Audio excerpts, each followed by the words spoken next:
दीवार पर टंगी सास। पंजाबी में कहावत है, सास चंगी होवे या ते दीवार ते टंगी होवे। संगीता की शादी भी एक ऐसे ही घर में होती है जहां उसकी सास दीवार पर टंगी होती है।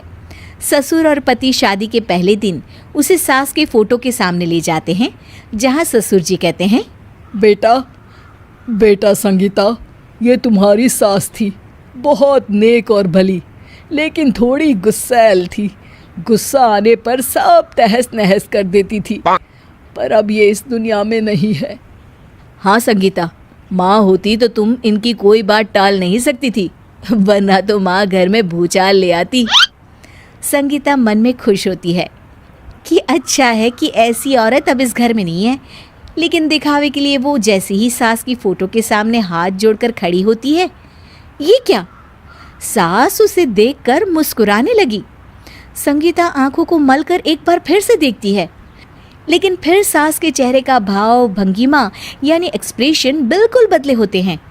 वो अपने पति और ससुर को कहती है, माँ की तस्वीर तो स्माइल कर रही है।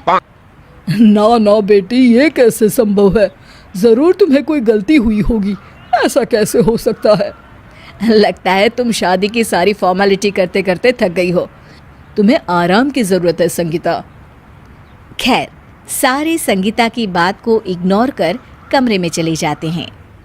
वैसे सास की फोटो पर एक्सप्रेशन एक के बाद एक बदलते ही रहते हैं। सुबह होती है, पति और ससुर को काम पर भेजकर संगीता कमरे की सफाई करने में लग जाती है कि तभी उसे आवाज आती है, टेबल ठीक से साफ करो। ऐसे भी कोई टेबल साफ करता है? इससे अच्छा तो ये गंदा ही था।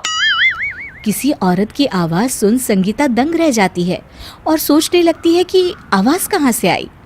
आवाज को नजरअंदाज कर वो फिर से अपना काम करना शुरू करती है, लेकिन इस बार तो आवाज बिल्कुल उसके कान के पास से आती है।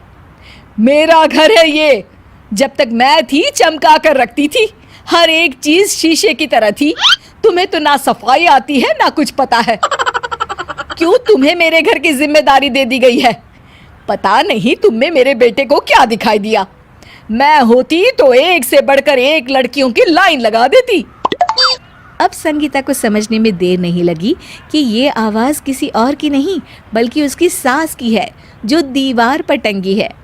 वो उसके पास जाती है और कहती है, नमस्ते सासू माँ, मुझे तो कल ही लग रहा था कि दीवार में कुछ काला है। वो दीवार नहीं, दाल होती है पगली। सही पकड़े हैं सासू माँ। तो क्या हो गया आपको जो आप यहाँ भी चैन से नहीं बैठी हैं? सुना मैंने आपका व्यवहार काफी गुस्से वाला था। चुप रह तू, ज्यादा बकर बकर ना कर। घर का काम करना तो आता नहीं, आई है मुझसे बहस करने। हाँ देखिए सासू माँ, मैं आपसे साफ साफ कह देती हूँ, मुझसे पंगा लेने की कोशिश मत करिएगा। तभी पीछे से संगीता का पति आता है। अरे संगीता, किससे बात कर रही हो? कौन है वहाँ? संगीता की सास की फोटो फिर से पहले जैसी हो जाती है। आपकी माँ से कह रही थी कि मुझे काम करना आता।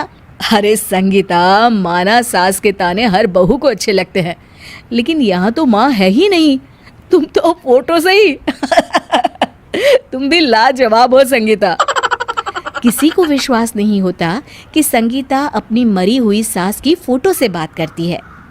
वहीं आए दिन संगीता की सास संगीता को किसी न किसी बात पर आते जाते ताने देती। संगीता को भी अब सास के तानों और उनसे बात करने की आदत हो गई। वो कभी खानदान की कहानी तो कभी तीज त्योहार कैसे मनाए या किसी व्यंजन की रेसिपी सास से ही पूछती। सारा दिन घर में अकेली संगीता की सास अब उसके लिए तानों के साथ पक्की साथी की तरह भी रहने लगी थी, जो किसी और को नहीं बल्कि संगीता को ही सुनाई देती। तो देखा आपने, सास बहू का रिश्ता हर रिश्ते से ऊपर होता है, फिर चाहे वो खट्टा हो या मीठा।